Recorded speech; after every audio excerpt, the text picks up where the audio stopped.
تبارك الذي بيده الملك وهو على كل شيء قدير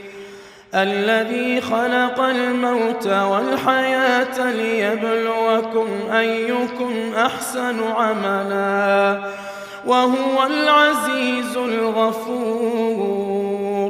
الذي خلق 7 سماوات طباقا ما ترى في خلق الرحمن من تفاوت فارجع البصر هل ترى من فطور